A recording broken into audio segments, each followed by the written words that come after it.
Welcome back. Last time we left off after finishing half of block 2, so I'm going to continue on with the rest of block 2 right now. Um, Again, I have been doing the explanations the same day I'm kind of coming on live to talk about them. So today I got up to, I believe, 110. I've seen a lot of neuro questions. I've seen a lot of, got this little list over here where I'm trying to list out all the topics that are being discussed. So it helps me kind of see what topics NBME is kind of picking on. It's nice to be able to evaluate what's happening in that aspect. Um, so I got up to, where am I right now? Yeah, 110. So the last two questions just happen to be two public health science questions about normal aging and primary health prevention, something like that, back to back. I'm pretty sure those are gonna be the only public health science questions and whatnot. But yeah, I've been seeing mixed stuff as NBME tends to be. So organizing a list like this for every single NBME you review is pretty handy because you get to have a good understanding of things that you need to revise, right? So like if you were done with this NBME, you would look at this and be like, okay, renal creatinine clearance, what do I remember? And you would try to come up with the explanation for creatinine clearance with respect to inulin and whatnot from your head, right? Micro onchocercal volvulus and everything else that has been seen in this test. You would also revise in your head what that specific question was about. How did that question look like? Stuff like that. So that kind of active revision is always extremely helpful. It's nice to do. It really, it sets the picture together for you, so you can go ahead and figure out what's happening. Now, continuing on, this is where we were up to. So question number 26. Keep in mind, as usual, the first page number here is the page number for First Aid 2019. The second number written here is the page number for my annotated first aid, which I do sell. So if you're interested in buying it, you can always feel free to reach out to me through my email address. It should be in the description below. So questions like this almost always piss people off because the picture given of what might be a gross brain is always really difficult to actually pick arteries from compared to like a really nice diagram, right? So 71-year-old man is brought to the emergency department because of the sudden onset of dysarthria, dysphagia, and dizziness. Examination shows markedly decreased pain sensation on the right side of the face and complete loss of pain sensation on the left side of the body. The most likely cause is occlusion of which of the following labeled blood vessels in the normal brainstem shown. So the giveaway in this question stem is the dysphagia, and you're always supposed to remember the neurological mnemonic of don't pick a horse that cannot swallow, and that's supposed to remind you of pica infarction, right? So that's a posterior inferior cerebellar artery, and the only posterior thing they're pointing at here that's cerebellar is D. So they made this really easy in that aspect. It wasn't even a matter of left or right. It's just the fact that it's back there, and that's the only thing they're pointing at back there. Had they had another answer choice where maybe they pointed at this one here and this was answer choice F, then that would make things a little more difficult, right? So at that point you would have to figure out what's ipsilateral, what's contralateral, and stuff like that. Well, they tell you that the patient has decreased pain sensation on the right side of the face, right, and complete loss of pain sensation on the left side of the body. So decussation always occurs when you go into the body, so it's going to be the same side as the face, right? So right side. So this is the right side for the patient's brain, the way the patient is looking at you, and that would be answer choice D, basically. So nothing intensely insane here. Lately I've been seeing a lot of comments on my neuro videos, people telling me that they really found it to become a lot easier, mainly because of the time I invested into making those videos, right? So for these effects of strokes, I did a really good job putting together good pictures and good notes for exactly what happens in each one of these. You want to make sure you understand the nuclei that are involved, the area of infarction that's involved, and what that causes, right? Because oftentimes you can even get diagrams like these guys and they could be labeled with answer choices. You want to make sure you're ready with that. Our patient was about pica. You want to know all the different nuclei, all the different consequences of those nuclei. And then of course earlier from the anatomy section you have your the anatomy and physiology section, you have all your different tracks. You want to be able to reiterate these tracks from your mind, right? You shouldn't need the book to be able to talk about these tracks. You should know exactly how they travel and what they use on their way down and up. This NBME, I've gone up to question number 110, and there was a second question about pica. Different presentation, different way to ask about it, but same exact disease. They had a second question on it, so we'll see that when we get there. Here, this is a 40-year-old man with AIDS develops severe diarrhea that is refractory to all standard oral therapies. His diarrhea resolves after IV administration of a stable analog of a naturally occurring hormone. The analog administered most likely mimics which of the following hormones, right? So they made it very clear what they were trying to get at if you have studied this before. But in general, the guy has diarrhea and you want to stabilize everything, so the best thing to give is somatostabilizer, right? Somatostatin. Somatostatin has an analog, which is what they're asking about, and that's octreotide. If you look at all the other medications, you probably can't think of an analog that can be used as a medication for those different hormones, but somatostatin does have an analog, and that's octreotide, which would help with this diarrhea. The other hormones do not have a commonly tested analog as a medication, and that's all this question was really about. 28 was interesting, good way to ask about this. So 25-year-old woman at 16 weeks gestation comes to the physician for a routine examination. 1 year ago, she had a serum thyroxine T4 concentration of 8.2 and a serum TSH of 2.1, which is within the normal range. TSH has a pretty varying range depending on your gender and whether or not you actually take levothyroxine or you're perfectly fine. At that time, which is before she was pregnant, she was not taking any medications and she was not pregnant. At this visit, serum T4 concentration is 13.2, so it's higher. Serum T4 concentration is higher, and serum TSH concentration is about the same still, which would be her normal still. Which of the following is most likely responsible for the increased serum T4 concentration in this patient? So you have to understand with questions like this, where they talk about T4 and T3 concentration, you have to think of what they're talking about. Are they talking about free T4, bound T4, T4 that's actually active, right? Only free stuff is active, bound things are not active at all. So that really helps. And then, of course, the big giveaway in this question was the fact that she's pregnant. And you need to know all the things that change during pregnancy. So this patient doesn't have hypo or hyperthyroidism or anything. Her T4, total T4 is going up because chances are a lot of her T4 is being bound by thyroid binding globulin, so she keeps making more, right? So free T4 would actually be about the same or lower than it was when she was actually pregnant. And now her total T4 is higher because she's making more T4 to basically create free T4. And that's relevant to pregnancy, oral contraceptive use, hepatic failure, steroid use, or nephrotic syndrome. The hepatic failure, steroid use, and nephrotic syndrome are cases where you lose protein. So you would lose your thyroid binding globulin and you would have more T4 that's free. And in those cases, patients can present with hyperthyroid symptoms. Here, this patient could eventually present with hypothyroid symptoms. Right, so pregnancy and thyroid are a big deal also because of similarities that other hormones can often carry to TSH. And that's another thing that often gets tested, right? Other hormones that are very similar to TSH, which basically comes from beta-HCG. The alpha part of HCG is very similar to many hormones, and it can mimic thyroid hormone and cause pregnancy-induced thyroid problems. So that's all this was about. Nothing insane. This is actually discussed in the book too, 361. So let's take the book. Right here, right, they talk about it at the bottom. Thyroxine binding globulin, very high yield topic. They love bringing it up. NBME especially loves bringing it up. So you have to remember TBG is increased in pregnancy and oral contraceptive use, or and it causes you to have more total T3 or T4 because all of it is bound, so you keep making more. That's a negative feedback. And the opposite would be true for hepatic failure, steroid use, and nephrotic syndrome where you lose protein. This is also a recurring theme question that almost every NBME has asked, and I also put a UWorld question of the same topic here with the image I found online to show you something.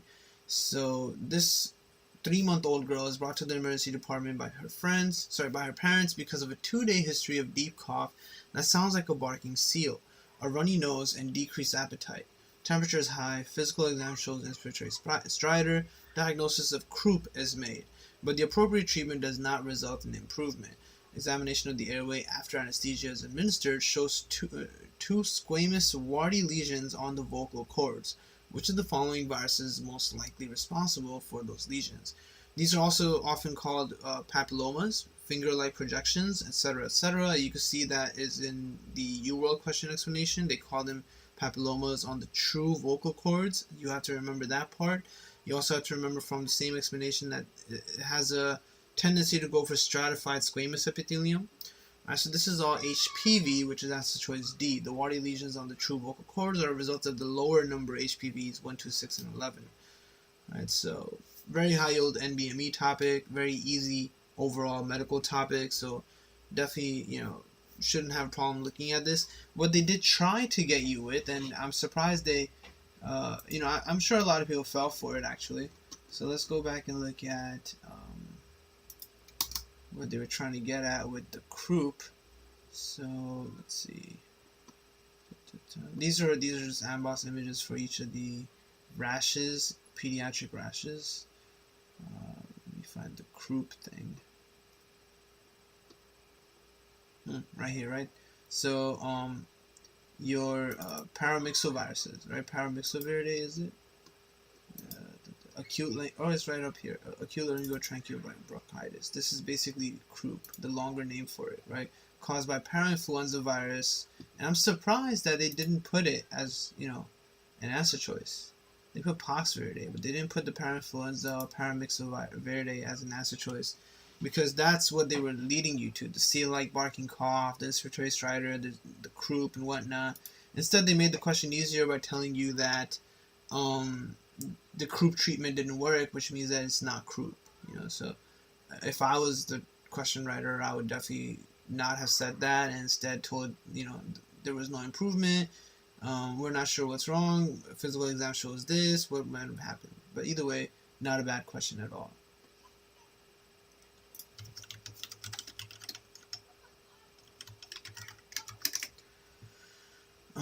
Number 30 here. 80-year-old woman comes to the physician because of a 1-month history of intermittent headaches and aching pain in her jaw while chewing.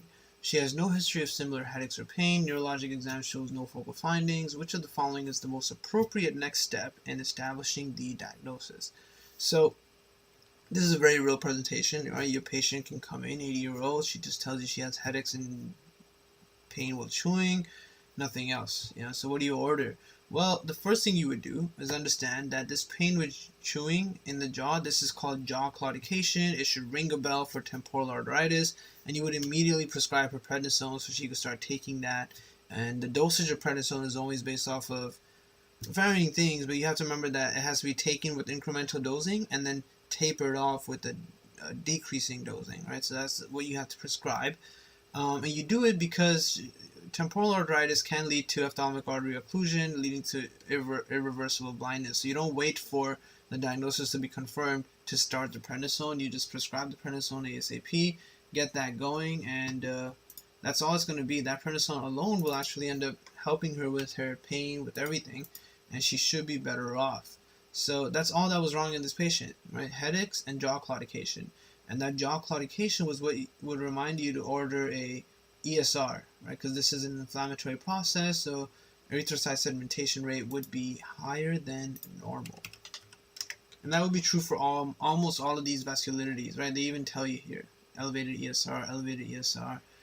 Almost all of these guys would have elevated ESR because there's some level of inflammation going on in all of them. So it's just a repeating fact. And another presentation of that same topic is often co-introduced with polymyalgia rheumatica, right? Because it is associated. So you can have a slightly younger woman, maybe someone that's 40 or 50, coming in telling you she has all this body pain everywhere. That's the polymyalgia rheumatica.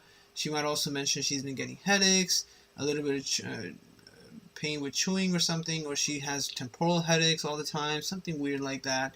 And you have to be able to figure out the fact that there is a association with polymyalgia rheumatica, PMR, and temporal arteritis, and you give them the corticosteroid. Thankfully, the corticosteroid would be necessary for the polymyalgia rheumatica too, so it would work out for both of them. and you don't have to give anything separate for temporal arteritis, but you would still need to do what you need to do to come to a diagnosis so it can be established.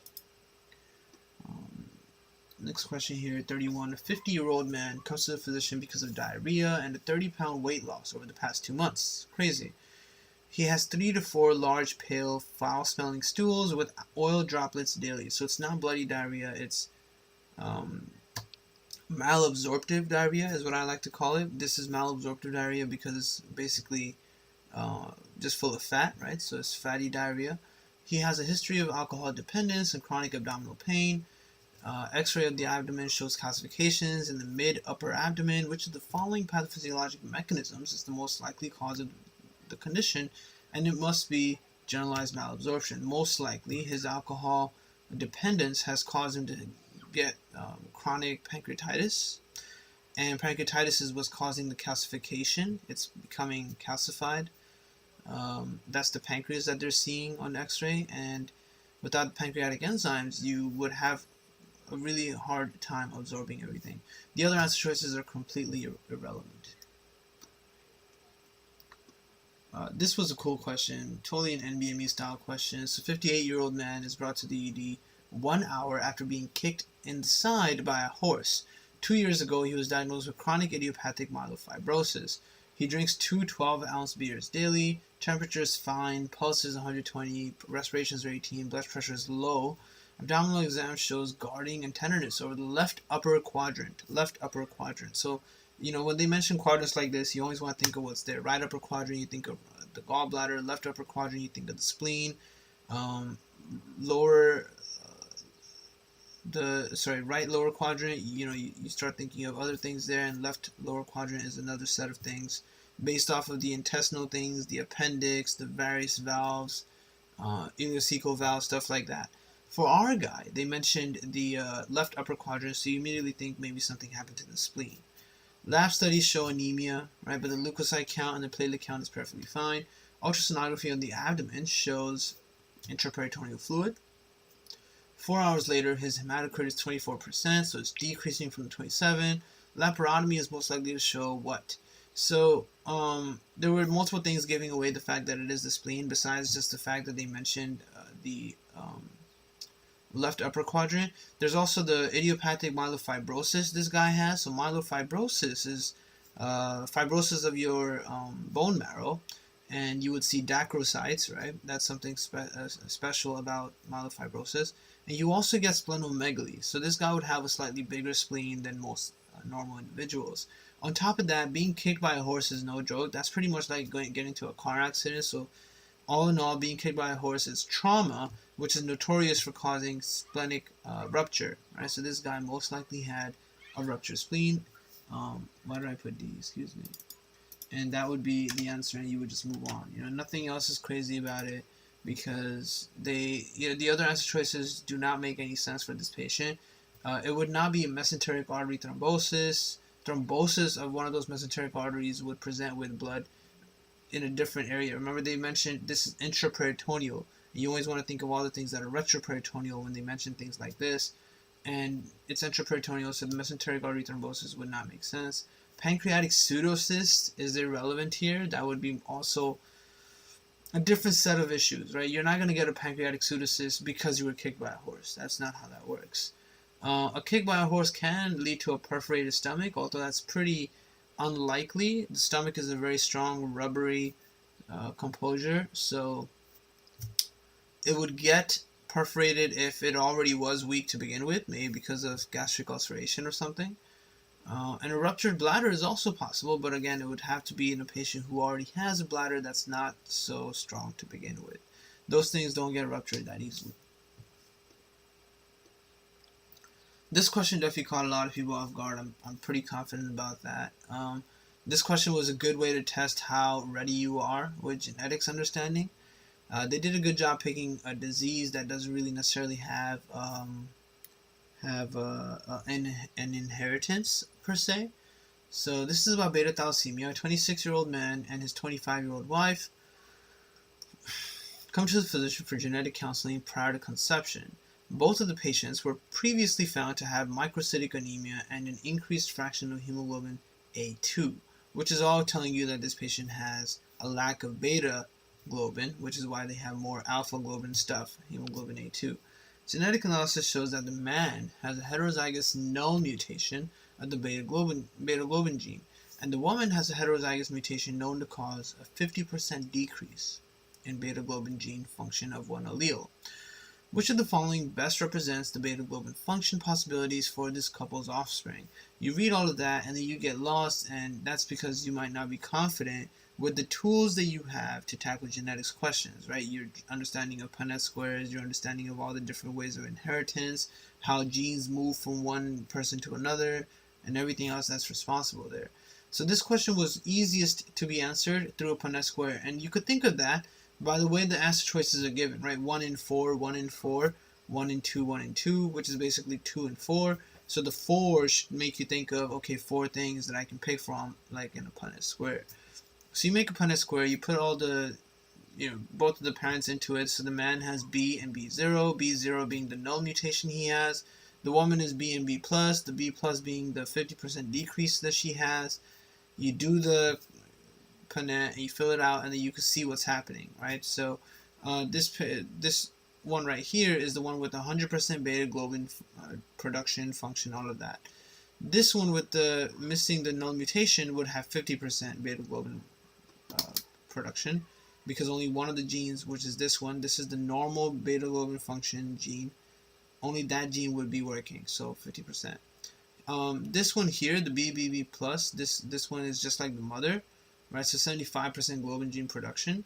75, how do you get 75? So each beta gene is making 50%. So remember that she has a 50% decrease in beta globin gene function of one allele, which is basically a 25% decrease of the whole thing. So if you're confused about that, that's basically like, let's say you have two alleles, allele 1, allele 2, right? This one is going to have 100% function, so you just put 100%. This one is going to have 50% function, which is what they told you, so that's 50%, right? And these two numbers don't add together like that, right? So if you were to add them together, then you would rewrite it in a different way. So then maybe, how do you add them together? Well, together they would have a 50-50, right? That would be the normal. Add them up, you get 100%. But this guy's working perfectly fine, so that 50 is going to remain. This guy, they said, has a 50% decrease, so that would be 25, and that gives you 75. Right? So that's 75%. This is how the mother is, and there's a chance one baby is going to be just like the mother. One baby is going to possibly be worse than both parents, right? And that's the null mutation plus the mutation of the other one that has a 50% decrease. So that makes it a 25% beta globin production. Then you have all your data of all the possibilities that this patient can, this family can have kids in. All the possibilities are there now. So knowing all those possibilities, you go through your answer choices and you would come down to picking B. B would be the only plausible answer choice you go with, which basically says 1 in 4 will have less than, sorry, did I pick the right thing? 1 in 4 will have less than 10% beta globin. 10%, what did I do? Give me a second, guys. I keep messing up the letters I put here. This is 1 in 4. 25% decrease, not the 10. This should be C, excuse me. Man, this is not fun to do while you're fasting and stuff. Let me just delete this real quick. So once you're done with the chart, you can see that answer choice C will be the correct choice, which is 1 in 4 will have 25% beta globin function and may require occasional transfusions. You can definitely try to guess, but for guessing purposes, you would have to knock out some answer choices at least, because right now there's 5 choices. And that means that if you were to guess, you would have a 20% chance of guessing correctly, and that's not a safe one to go with. So, this one all will have decreased beta globin function and transfusion-dependent anemia. You can definitely cancel this out, right? Because this would only be true if both parents had homozygous mutations, and they don't. So A is impossible. 1 and 2 will have normal beta globin function without need for transfusions. This you might be able to cancel, but the only way to cancel this out would be a mental Punnett square, right? If both parents were BBO, then it would be possible because 2 of them would get BBs and BBs, and that would be a perfectly normal one.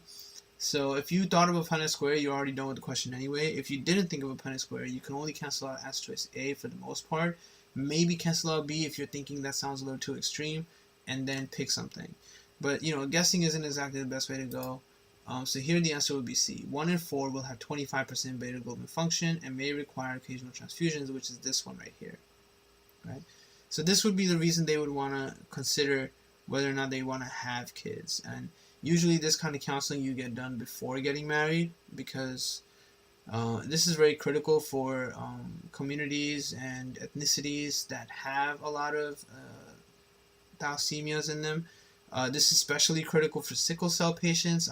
I've worked in a hematology rotation where patients would come in to find out if their boyfriend or girlfriend has sickle cell as well, and they would have to get the testing done and everything to make sure they don't, because it's highly advised against to let two patients who are both sickle patients have kids. You're basically punishing your child by selfishly getting with each other and marrying each other because your child is going to have sickle cell. So that's really dumb.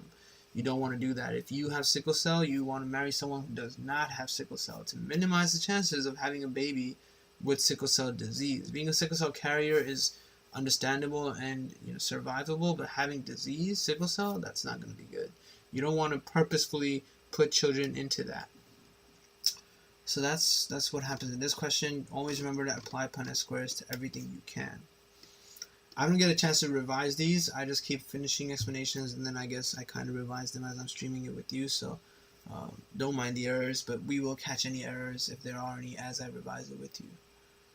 This question 34, a 6-year-old girl is brought to the office by her mother because of a 2-day history of a severely itchy scalp. So if a 6-year-old girl comes up to you and she's scratching her hair, you immediately think of lice. The mother reports that 10 children in her daughter's class also have the same symptoms, which is because lice spreads really easily from kids playing with each other. The patient has no history of major medical illness, doesn't take any medications, vitals are fine.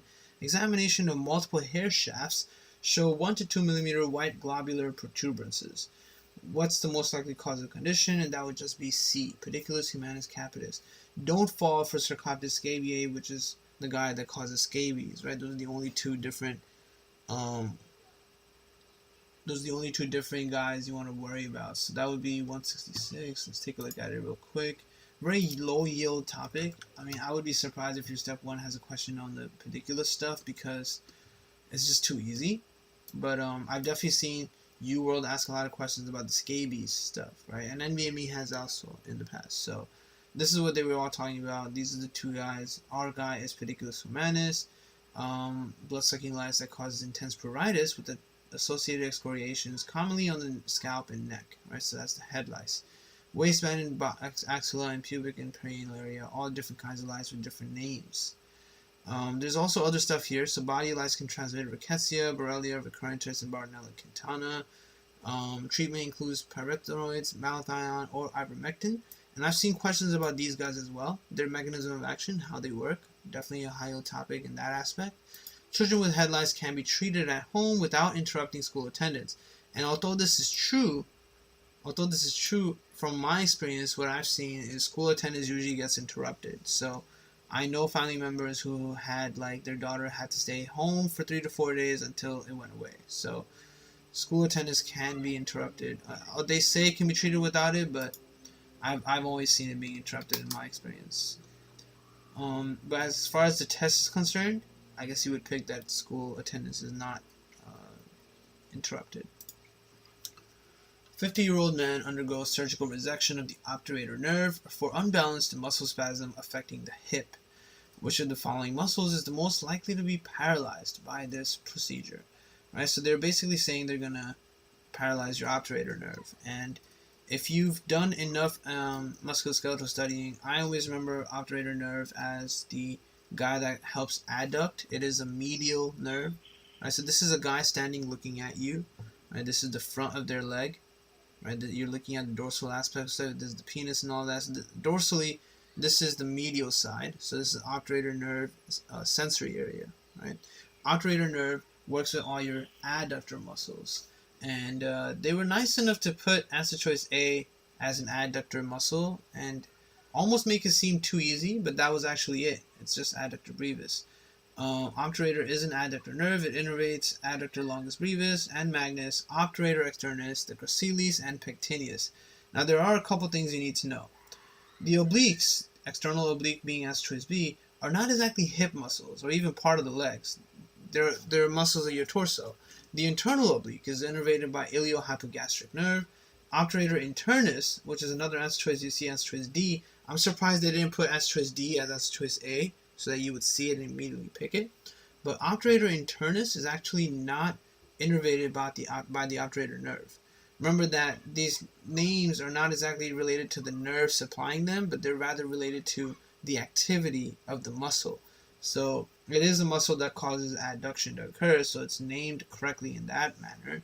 But obturator internus is a trick answer because it actually has its own nerve. So in the sacral plexus, there are many nerves that are directly going to the muscle, right? So you can see right here, this is the nerve to the obturator internus and the superior gemellus. There's also other nerves that go straight to specific muscles, like the piriformis, which is also another answer choice, right? Nerve to the piriformis, nerve to the quadratus femoris and inferior gemellus. All of those guys have their own direct nerves, not nerves like these guys, the femoral obturator, etc., etc. So worth revising at least once, so you know it rings a bell when you see it. You can immediately cancel out piriformis, you can cancel out obturator internus. Iliopsoas, did I put it here? Iliopsoas is a dual muscle, so it has the iliacus portion, it also has a psoas portion. The iliacus portion is innervated by the femoral nerve. If you could just remember that, then you're good to go, and you understand that has nothing to do with this. Okay. So all in all, this could have been a harder, more unknowing question, but it was pretty easy. Just because they put the adductor first. If you remember adduction is operator's job, you're pretty set. This was an okay question as well. 24-year-old man is brought to the office because of fever and chills for one day. Paraplegic, uses a wheelchair, has recurrent urinary tract infections, treated with different antibiotics over the past year. Temperature is high, so he's definitely infected today too. Urine cultures are ordered and treatment with ciprofloxacin has begun. 2 days later, he is still febrile, and the initial urine cultures grow E. coli that is resistant to ciprofloxacin. What is the most likely cause of this organism's resistance? They really tried to get you with answer choices A and B, but neither of those are true. That would be through conjugation. Conjugation would require another bacteria, and urine culture only grew E. coli. Could it be that there were two E. colis where one E. coli has the plasmid for ciprofloxacin resistance? Not really. Very unlikely. Very, very, very unlikely. And the question doesn't give you enough to really think of that. On top of that, even if it was possible, the plasmid encoding ciprofloxacin acetylase and then the plasmid encoding 23S ribosomal RNA methylase, only answer choice A is a real thing. So if you look up ciprofloxacin acetylase, you'll actually see that that's a real mechanism of E. coli resistance to all the floxacins, but fluoroquinolone resistance in that manner doesn't necessarily occur from acquisition of the plasmid. Not enough information is given for you to pick A or B. This was a straightforward question about why this medication, ciprofloxacin, is not working in this bacteria all of a sudden. And it would have to be with the target of ciprofloxacin, fluoroquinolones. Remember that ciprofloxacin is fluoroquinolone, which works on topoisomerase 2 and 4. Topoisomerase 2 is called DNA gyrase, right? So that's answer choice C. Alteration in the DNA gyrase is one of the mechanisms of resistance to fluoroquinolones. So this is a pretty common thing they like doing in NBME. There are other questions from the same kind of topic of stuff in the same NBME so far, where they pick on microbiology treatment, microbiology farm, and ask you about the resistance or mechanism of action. This question was plasmodium related, which should be the first thing you think of when you see something like this. Any image like this should make you think of either plasmodium or gonorrhea, for the most part. But as soon as you start reading the question, it should make more sense for one over the other. 30-year-old man who is a migrant farm worker, comes to the emergency department because of a 1-week history of fever, chills, and severe headache. He immigrated to the Midwestern USA from Honduras 1 year ago. He is alert, temperature is high, pulse is 101 per minute, respiration is at 20 per minute, and blood pressure is 105/62. Lungs are clear. Cardiac exam shows no abnormalities. Abdomen is soft with active bowel sounds. Neurologic exam shows a supple neck, no nuchal rigidity. So all of those things are perfectly fine, but they made the effort of listing it all out for you, which is annoying. You look at lab studies, everything's looking pretty fine. Nothing insanely bad here. And then they go on and tell you, a photomicrograph of peripheral blood smear is shown. Patient's overall condition is most likely caused by an infectious agent with which of the following features, right? And you look at your answer choices, and it should ring a bell for plasmodium, malaria. And then you come back to the question, he has fever, but everything else is fine, so that sounds a lot like malaria. And malaria does look like that, so this would be formation of hypnocytes. Now, why would you pick formation of hypnocytes and not the chloroquine resistance? Well, keep in mind that he's been in America for a year now, right? And you don't necessarily get malaria in America. It's a very remotely rare thing, almost impossible. But he must have brought dormant hypnocytes with him from the Honduras. And then at this point, he might have gotten sick, become immunocompromised or something, and now it's reactivating, and that's what we're seeing here. Right, so this is definitely plasmodium. This link right here actually is a nice link that is the exact source of this image. Actually, this is where they got the picture from.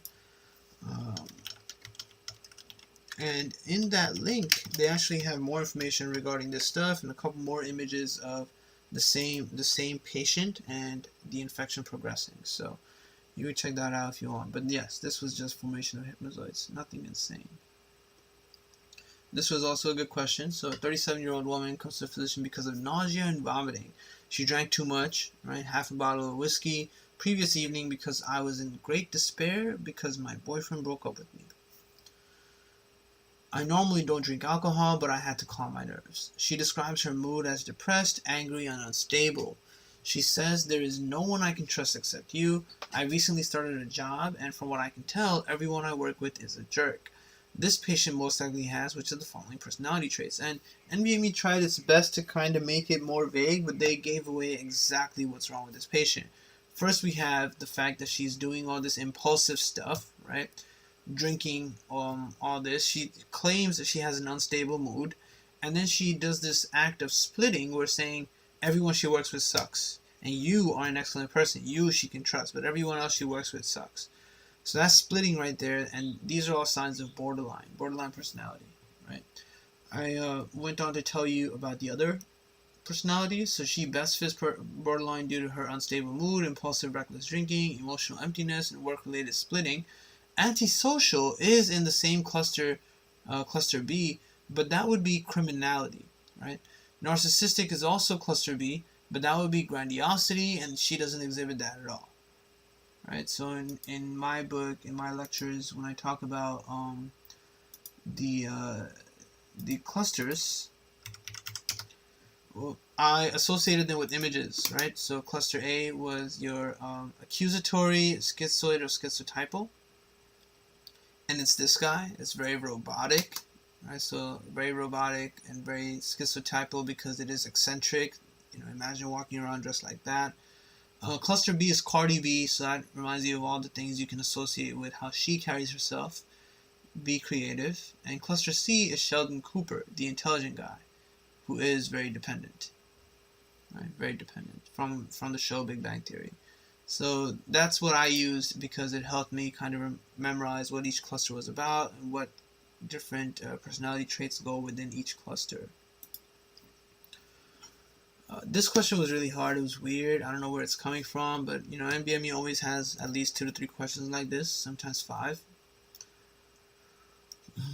55-year-old man with type 1 diabetes comes to the physician because of intermittent burning pain of his feet during the past 4 months. Right? So he's diabetic and he has burning feet. That's diabetic neuropathy.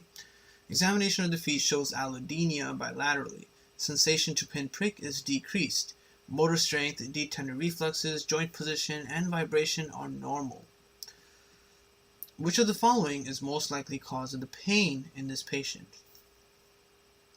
So after looking up what could be the explanation, the main thing to focus on here was the allodynia. When I was doing this question, I wasn't sure what to go with. I was thinking between Dorsal root afferents, answer choice D, or actually I was just stuck between D or E. Yeah, I knew it wasn't going to be A, B, or C. So A, B, or C, they tell you have increased activity of glutamate in the dorsal root ganglia, GABA in the dorsal horn, or voltage-gated potassium channels in the thalamus. I didn't feel like any of those were really significant. But yeah, inhibition of vanilloid receptors in the dorsal root afferents just sounded like an NBME type of answer choice that would be legit. And then E, persistent activation of voltage-gated sodium channels in the nociceptor felt pretty legitimate too. Allodynia is feeling pain to something that isn't normally painful, right? So maybe someone pinches you, you feel extensive pain, even though to anyone else that wouldn't be extensively painful. And that's what choice E is, right? So allodynia, excuse me. This is one of the worst parts about fasting. You end up having like a really bad sleep cycle, and you are always sleepy. Allodynia is not due to central things like the dorsal root ganglia or GABA or receptors in the thalamus or even dorsal root afferents for that aspect. Choice E depicts a peripheral receptor being overactivated, as is the case in peripheral sensitization, and that's what this patient is going through. This patient has peripheral sensitization due to the diabetes.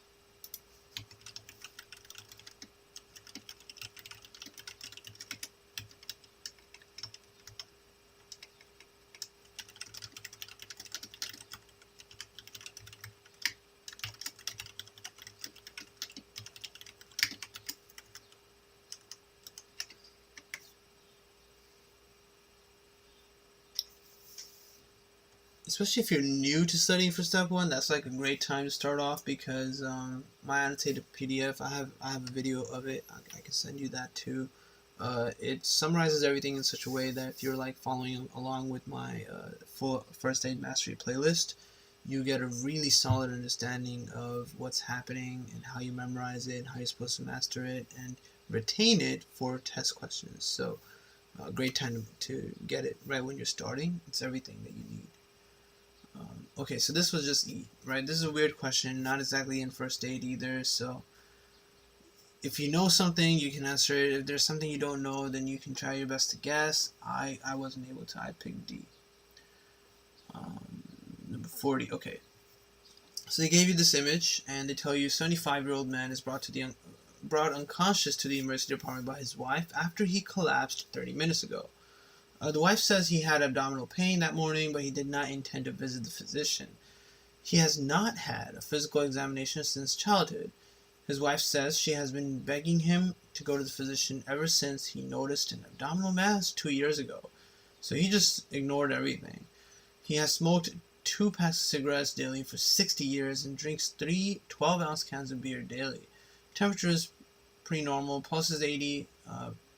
He has premature ventricular contractions, so that's pretty bad. And then respirations at 35 per minute. Blood pressure is okay. Physical exam shows a pulsatile abdominal mass and minimal bowel sounds. CT scan of the abdomen is shown, which of the following is the most likely underlying cause of this patient's condition.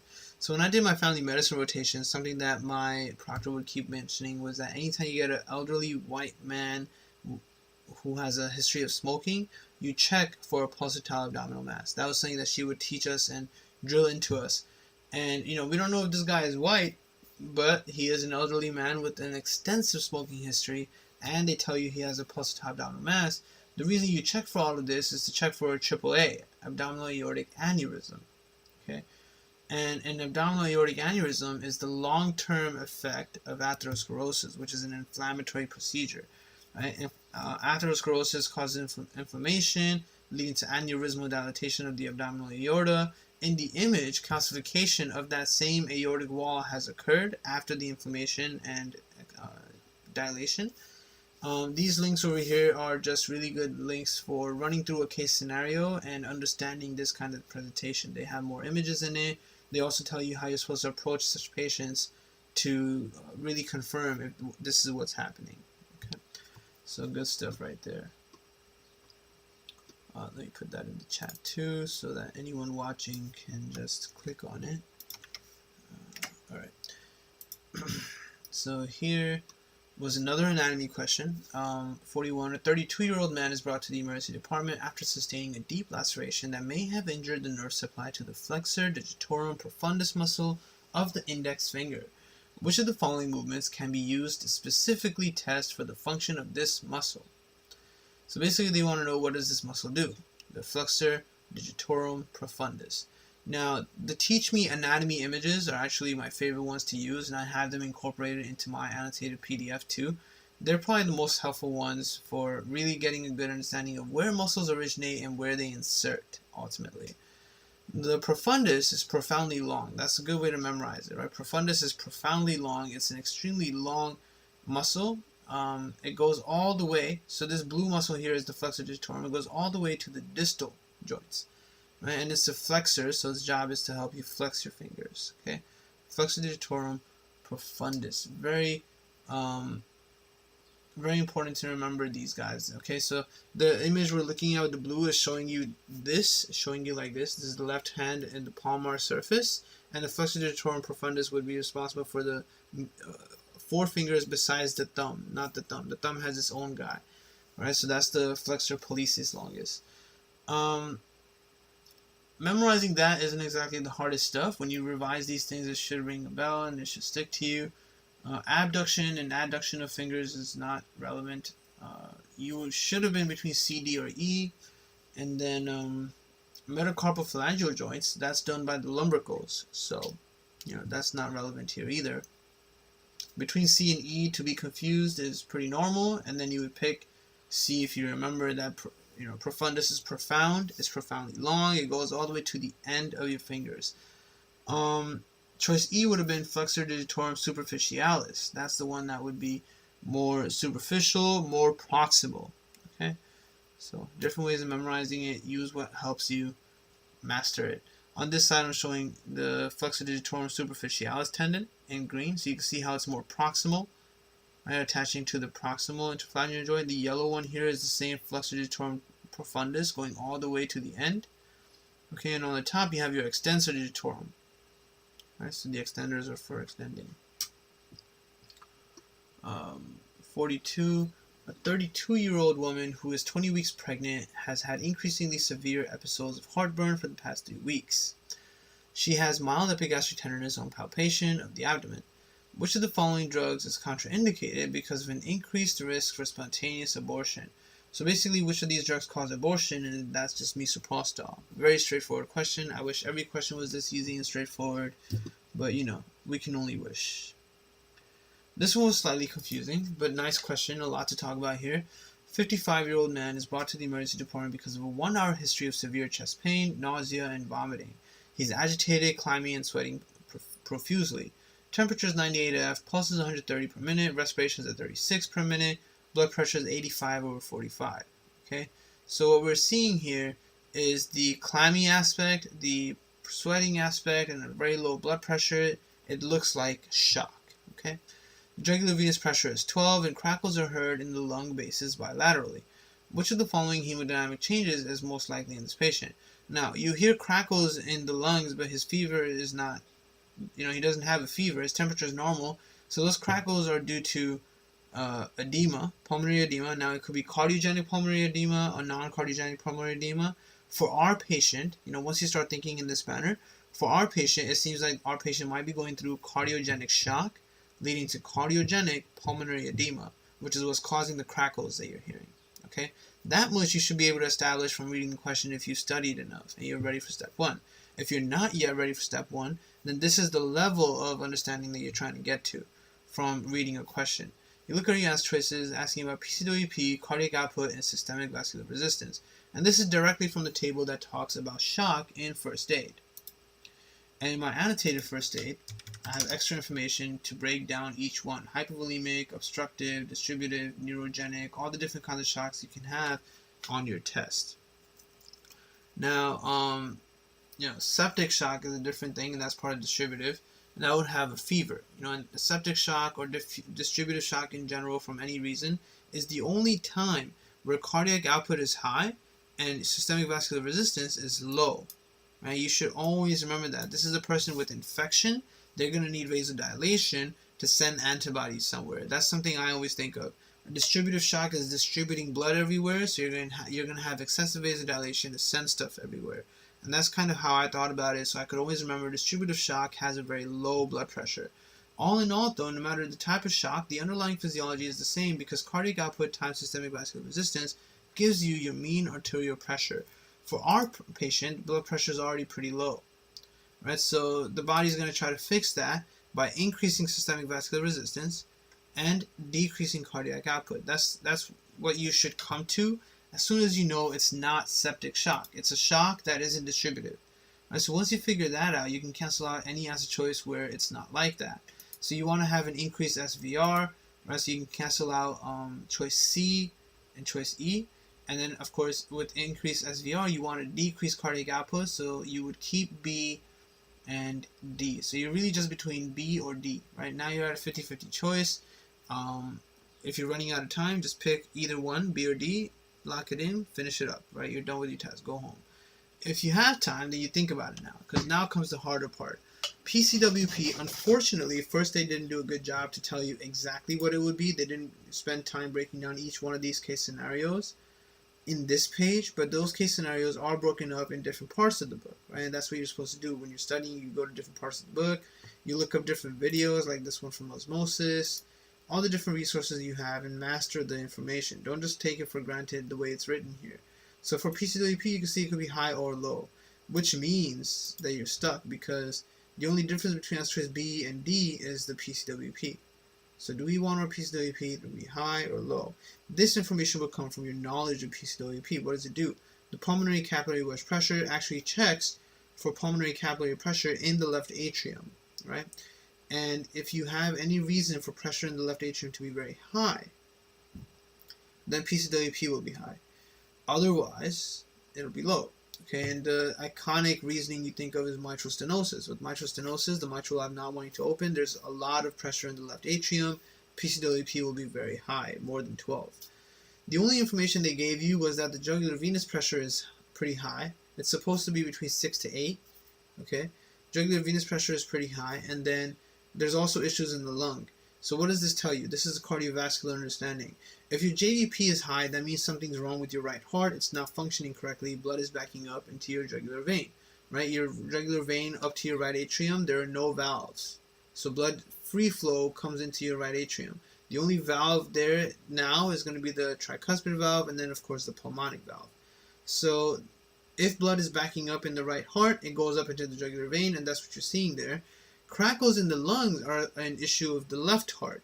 If blood cannot come back from the lungs into the left atrium, then blood backs up into the lungs and you get cardiogenic pulmonary edema. So it seems like this patient has some kind of heart failure or MI that's affecting both sides of the heart, right? And since he has crackles and blood is backing up and whatnot, there would be an elevated PCWP, and that would be answer choice B. Okay? Not so bad at all. Just a great question to see how well you understand how all of this stuff works. This question was again cardiology related, about the pharmacology aspect of things. So a 62-year-old man comes to the physician for a follow-up exam. 1 month ago, he was diagnosed with atrial and ventricular arrhythmia, and appropriate pharmacotherapy was initiated at that time. All right. Today, his pulse is 64 per minute. Blood pressure is 136/88. 1 month ago, his pulse was 78 per minute, and blood pressure was higher. So now his pulse and blood pressure are both lower. His pulse is almost too low now. You don't want pulse to be around 60, and definitely not ever lower than 60. So 64 isn't that bad, but still, it's pretty considerately, I would consider that bad because the patient's 62. So there's a specific medication we're all thinking of at this point that he might have been given that's causing the pulse and blood pressure to go down. Physical exam shows no other abnormalities. ECG shows normal sinus rhythm with a prolonged QT interval. Which of the following drugs was he given? So you want to first figure out which of these drugs can cause prolonged QT interval, and then understanding what would cause a decreased pulse and blood pressure. So pulse decreases or heart rate decreases when you block beta-1 receptors, right? Beta-1 receptors. Never really want to give beta blockers to elderly patients because it can cause so many different issues. One being a decrease in heart rate, which can be fatal. Prolonged QT interval from all these answer choices really only occurs with sotalol. So you have to memorize all the drugs that cause prolonged QT interval. How you do that is up to you. but the general theme is obviously revision and studying. From your class 1 drugs, right? From your class 1 drugs, the one that's notorious for causing QT prolongation is just class 1A. When I taught these medications, I taught you that, first one in class 1A, someone's pushing from the left, right? Then someone pushed back from the right, fixing it, right? And then again, someone pushed harder from the left, but didn't alter it. So you can see QT is normal in 1B and 1C, but in 1A, the QT prolongation is occurring, right? This is longer now. Effective refractory period is longer here. That's all pretty much the same stuff. So QT interval increases with these medications, but none of them were an answer choice. QT also increases with class 3, right? But not with all of them. So this was actually a question that UWorld had, and it was really annoying that they had that question, but it did the job. It taught you something. As annoying as it might be, we're always annoyed by things that are intimidating, but it did the job. And that question was basically asking something about class 3 medications, and it wanted you to pick one that you could give to a patient who has problems with torsades, okay? The lesson of that question was that, antiarrhythmics here do cause QT interval prolongation, but not amiodarone. So as bad as amiodarone might be with its lung, thyroid, and liver problems, it doesn't cause QT prolongation. And you always want to make sure you remember that. The other guys do. So sotalol, albuterol, and dofetilide do cause torsades. They do cause QT prolongation. So if you can remember, the amiodarone is unique for so many different reasons, including it not causing torsades, then you'll remember the others do cause torsades, and that was the only answer you could pick. Okay. I also listed out what the others are for, and those other ones, flecainide, phenytoin, metoprolol, aren't of class 1A or class 3. This was a pretty straightforward question. If you're new to step 1 prep, you might get it wrong, but other than that, it was pretty clear what's happening. So a 34-year-old woman with a long history of rheumatoid arthritis, refractory to treatment with corticosteroids and methotrexate, comes to the physician because of a 2-week history of increasingly severe low back pain, decreased appetite, and malaise. She has never had low back pain in the past. She has not had fever, lower extremity weakness, constipation, bladder or bowel incontinence, weight loss, or sensory changes. None of that. So what's new? A patient comes in like this, you ask them, so what's new? Has something changed recently? She'll tell you 6 weeks ago she began treatment with infliximab because of bilateral wrist, hand, and knee pain from the rheumatoid arthritis. And that should give you the diagnosis right there. Her temperature is perfectly fine. Physical exam shows mild tenderness over the L1 to 2 vertebrae. You look at all her lab studies, her hemoglobin is a little low, but other than that, things are okay. MRI of the spine shows osteomyelitis of L1 to 2 with destruction of the intervertebral disc space and 1.2 centimeter adjacent abscess. The abscess is debrided, and samples of the abscess and bone tissue are sent for analysis. A Gram stain is negative, which is obvious, should be expected if you know what's happening. Pathologic exam of the bone specimen shows acute and chronic inflammation with granuloma formation, which is a giveaway. What is most likely happening? She has tuberculous osteomyelitis. Infliximab is one of the TNF-alpha inhibitors, and you can remember all of them with whatever you want to. For me, I made up a phrase in Hindi. It goes, in ada se goli marti, totally not fair, and I've written it right here. Right, so in ada se goli basically means you're shooting. I mean, goli is a shot, like a bullet, and ada is kind of like beauty. So in ada means with these beauty, or with your beauty, you're shooting me. It's a very corny little thing that can be said in like songs or stuff and in Bollywood, but it does the job here because all your TNF-alpha inhibitors are pronounced in that way. So there's adalimumab, certolizumab, golimumab, something like that. Those are all the different TNF-alpha inhibitors, and our patient took infliximab. These TNF-alpha inhibitors, you can remember because they're totally not fair for TNF. Once you take a TNF-alpha inhibitor, you can no longer have a macrophage granuloma. And once the granuloma goes away, you no longer contain the latent TB, right? So the latent tuberculosis becomes rampant again, and you can get disseminated tuberculosis, which could lead to Pott's disease, and that would be the involvement of her lower back, right? TB or mycoplasma is acid fast, so it doesn't really stain with gram stain. That's all this question was about. 46 was slightly confusing. Okay, I guess someone can be totally confused about these things even if you have studied it. 32-year-old woman comes to the physician because of a 7-day history of sneezing, nasal stuffiness, and watery eyes.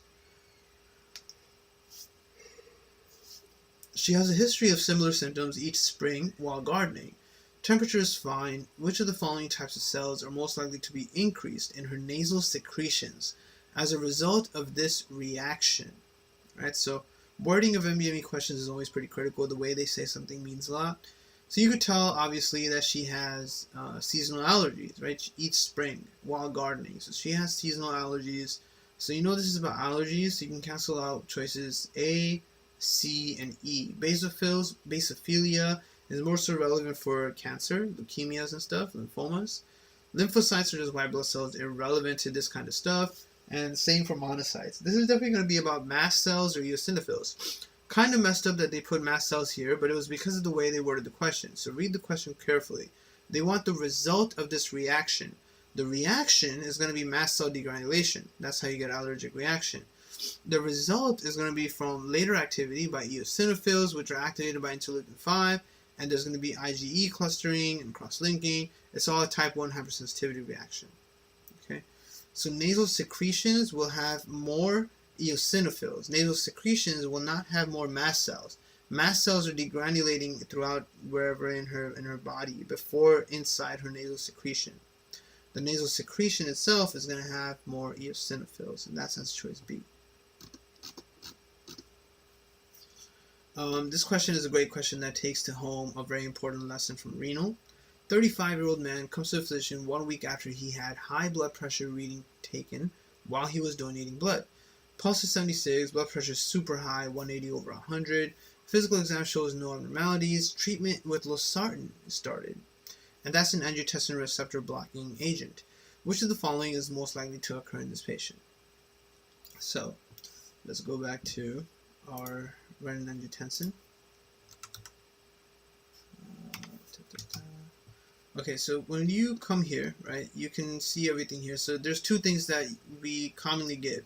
You could give ACE inhibitor to a patient, right, lisinopril. If you give ACE inhibitors to a patient, you no longer have bradykinin breakdown, and the accumulation of bradykinin can lead to dry coughs in these patients, which is super annoying, especially in the time of coronavirus. You don't want anybody coughing, so you don't give them the ACE inhibitor. If they have cough, or if you feel like losartan would just be better for some reason. Losartan is an angiotensin II receptor blocker. So what it does is it effectively blocks off any of this activity. So you're not going to have more ADH, you're not going to have more aldosterone secretion. That would suck because aldosterone causes hypertension. So if you give an angiotensin blocker for hypertension and then increase aldosterone to make more hypertension, you're not treating anything. It would not cause more sodium hydrogen activity at the PCT. It would stop the ACE effect. Remember, ACE, angiotensin constricts the efferent. And if you're taking lisinopril or losartan, you would stop the constriction of the efferent arteriole, right? ACE, angiotensin constricts the efferent.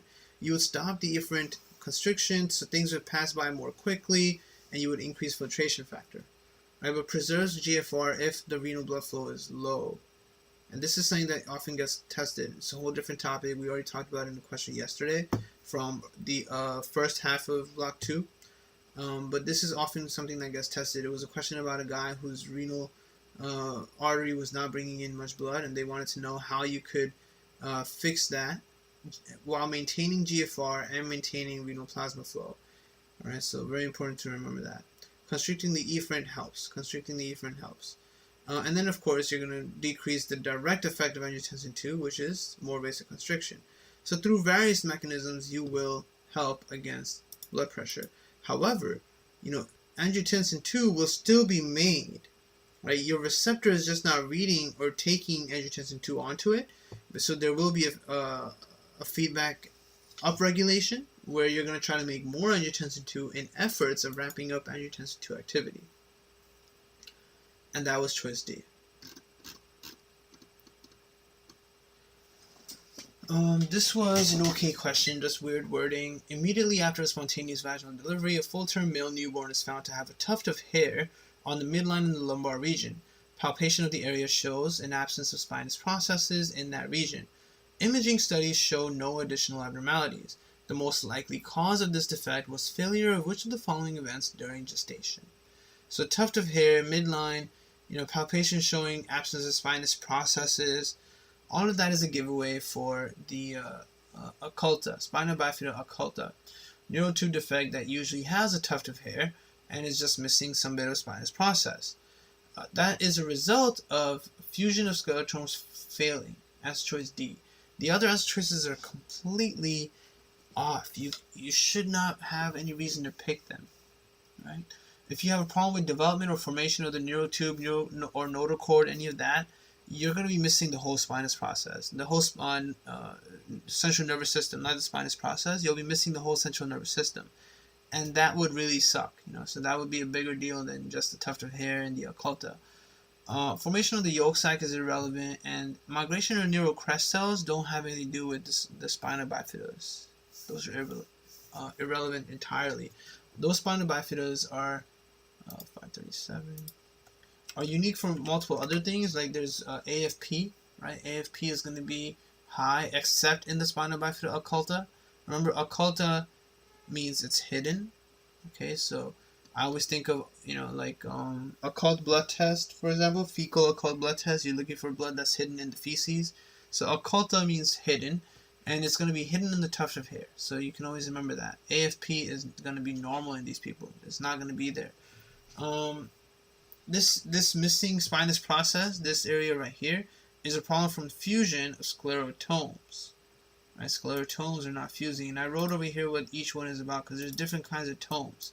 Right? So sclerotomes are for the vertebrae, myotomes are obviously for muscle, syndytomes I've never heard of are for cartilage and tendons, and then dermatomes we all hear about related to the skin. Dermatomes, so for skin. Another interesting question. So, 35-year-old woman comes to the physician because of a 1-year history of fatigue and lethargy. She had a 20-pound weight gain during this period. She says that she has to wear a coat in her office because she's always cold. So all this is sounding like hypothyroidism. Physical exam shows coarse skin. Examination of the neck shows no palpable thyroid gland tissue. Neurologic exam shows a delayed relaxation of the Achilles reflex. All signs of hypothyroidism. Serum concentrations of T4 and T3 are low. Thyroid scan shows localization of the radioiodine in the midline of the inferior aspect of the oral cavity. No radioactivity is detected in the neck. The radioiodine is most likely localized inferior to what structure? So there's another question about the same exact region, this endocrine embryology, coming up in like another 10 questions, which we'll do tomorrow. But you look at all your answer choices. This must be coming from foramen cecum. It's the only thing directly related to having thyroid tissue somewhere else. Okay, so that's all this was really about. You're not going to pick frenulum of the tongue. That doesn't make sense. Okay, the tongue is involved, but not the frenulum. So that's really all that's going to be. Nothing insane there. This one was okay also. They did a good job in giving you everything you would need. Results of a 5-year screening program for HIV infection in a population of 10,000 commercial sex workers are shown. So you see time intake, 1 year, 2 year, 3 year, 4 year, 5 year. Number of people remaining in the population. So others might have died, I suppose, or moved, right, traveled. You can drop out of any clinical trial or screening program whenever you want. Number of new patients with positive serology. Which of the following percentages is closest to the average annual incidence of infection in this population? They gave you everything you needed for this question, right? This question tells you the number of people in the population and the number of new cases, the two things you need for calculating incidence. They didn't even try to confuse you with incidence versus prevalence, where people often tend to forget to remove those people who already had disease, right? You always look at people that are vulnerable to the disease versus people that just got the disease, okay? And I calculated it for each one, and you can see those percentages right there, and it was pretty much as close as to 5%. So that was it for that. All right, nothing insane. This is let me see what page. Incidence, right? So that should be. I forgot to write the page number there, but incidence. So right here. So page 259 of first aid 2019. Incidence. Number of new cases versus number of people who are at risk. So you never count people who have the disease already. Okay, not bad. Thank you very much for joining, guys. In the next video, we'll go into block 3 and do the first 25 questions over there.